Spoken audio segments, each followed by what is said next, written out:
Le terrorisme n'a pas de religion. Tout le monde le sait, ayyuhal akhyar. Et comment prétendre le contraire? Alors que si on va chez les chrétiens, on va chez les juifs, on va chez les musulmans, eh bien on retrouve toutes et tous cette même parole. Tu ne tueras point.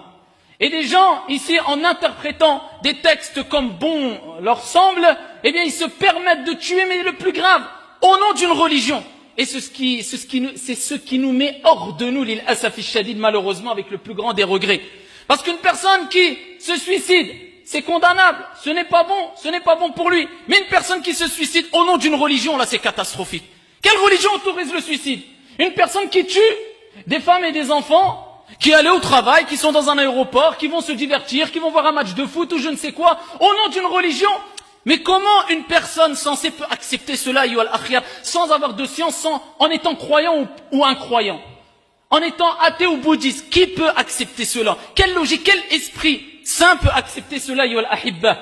Et après, ces gens-là se revendiquent d'une quelconque religion. Wallahi wa rabbil Kaaba, par le Seigneur, par notre Seigneur, l'islam se désavoue complètement de ces actes-là et de ces gens-là. Cela n'a rien à voir avec l'islam, avec le christianisme, avec quelconque religion.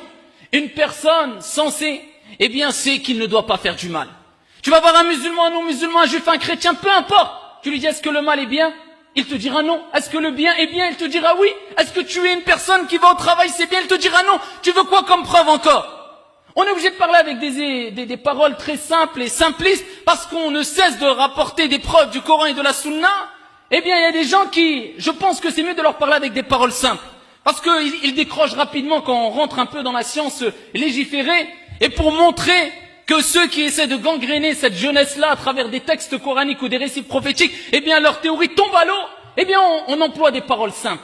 Mais vous imaginez que demain, c'est peut-être vous, c'est peut-être votre mère, votre père, votre frère, votre sœur, qui va être tué. Pourquoi? Parce que une personne a été prise de folie, alors que le messager de Dieu, alayhi salatu wassalam, et là nous parlons dans un contexte religieux, mais combien de fois a mis en garde contre ces actes-là? Et ce n'est pas des actes nouveaux. Le terrorisme, il existait déjà à l'époque du prophète, alayhi salatu wassalam.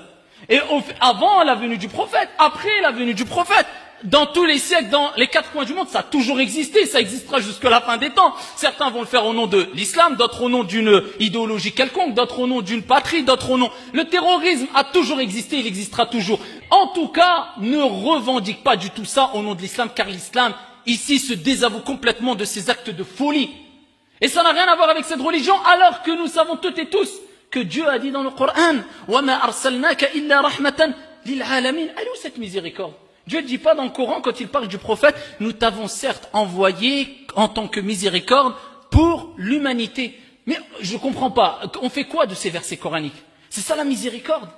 C'est ça parler au nom du prophète qui a été envoyé en tant que miséricorde pour l'humanité? C'est ça parler au nom du prophète alayhi salatu wassalam, qui lui-même, quand des gens voulaient le tuer, comme je vous ai déjà rapporté ce récit prophétique authentique à plusieurs reprises, quand il s'était accoudé ici sous un arbre pour se reposer, et voilà qu'un ennemi qui voulait le tuer injustement a pris son épée, l'a pointé vers lui. Le prophète alayhi salatu wassalam s'est levé et il lui a dit, qui te sauvera de moi? Il a dit Dieu. L'épée est tombée, il a repris l'épée, il lui a dit, maintenant qui te sauvera? Et ici il a dit, sois meilleur preneur. Et le prophète alayhi salatu wassalam l'a laissé partir en paix.